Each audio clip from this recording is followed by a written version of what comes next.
Good day, Temecula Valley math leaders. Once again, we are engaging with our Tesseract project. Now we're finishing up the segments on PLC. We're going to be looking at the post-unit meeting protocols. We talk about the systems overall for PLC, the pre-unit, what teachers will be doing in their meetings at the beginning of a unit, the intra-unit, what they'll be doing during the unit, and now the post-unit when the unit has come to a conclusion, they have their test results and any student work from common tasks.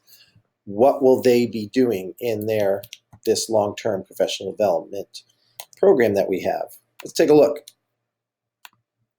Our purpose, once again, is to radically improve the math education at our schools, not just simply a little bit, but a lot. And excuse me there. Through focused, customized professional development of our leadership.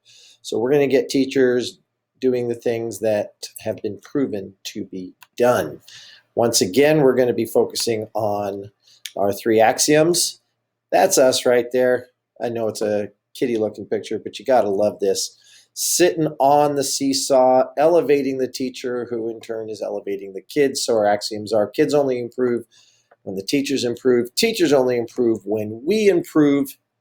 And how do we find leverage on this system is through the PLC. The system is producing exactly the results it was designed to get. If we don't like our results, we need to redesign the system. And so that's what we're looking at. And we're focusing on structure. So this will be the last time I put these images in front of you for here. Tesseract represents that structure.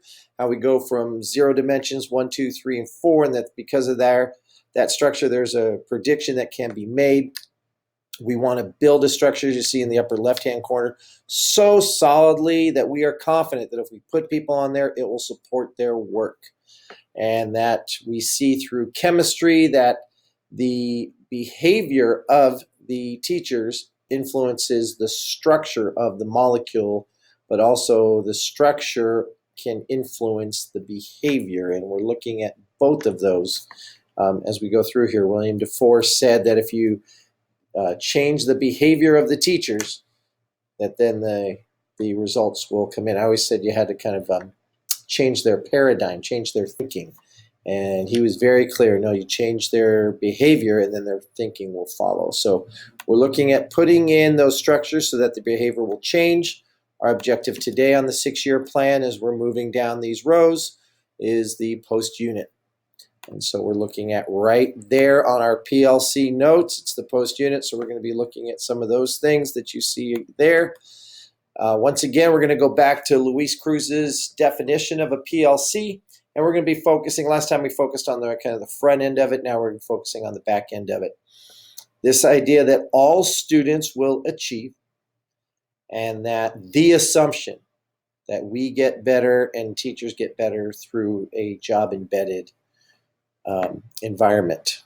So PD is job embedded every single day, every single unit. We're going in there as teachers and leaders, and we're getting better for it. So we're going to focus on those. Here they are, the 7 thoughts that I have. This is not necessarily the only ones. I'm just giving you some things to think about. My job is frame the dialogue. Your role is to do the work.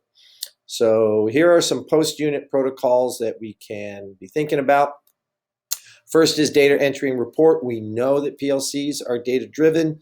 Teachers are supposed to be giving assessments, collecting data on it, looking at the results, and then taking adult action. That cycle doesn't exist because we're not collecting the data. In many of our schools, we don't even have the equipment and systems to collect that data. So we're going to be putting that in place and then looking at mandating, monitoring, gently requiring the whole loose and tight concept of making sure that our teams are doing this at the end of each unit. The task debrief. We talked about the intra-unit, there being a point where teachers are going to come together and do a common task. Well, this is the piece where they bring that task, that experience, and student work, and they debrief the student work. So number 1 is looking at numbers, what percentage of our kids can do this and that. And number 2 is actually putting evidence of student work and student thinking, very much the E of TQE for Julie Dixon, putting that evidence there and then reflecting back on the unit.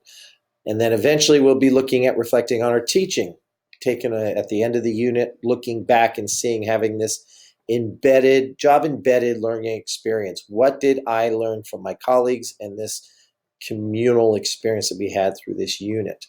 That's not necessarily in order. These are just thoughts, and they can be concurrently. They can happen successive years. You can have one go and then a couple of years before the next one comes up, but you're going to be laying this out in the 6-year plan. And then we have the mile markers. I'm going to share with you what this assessment task is, but it's a large idea, a very powerful idea. We did it 1 year in this district and then let it go.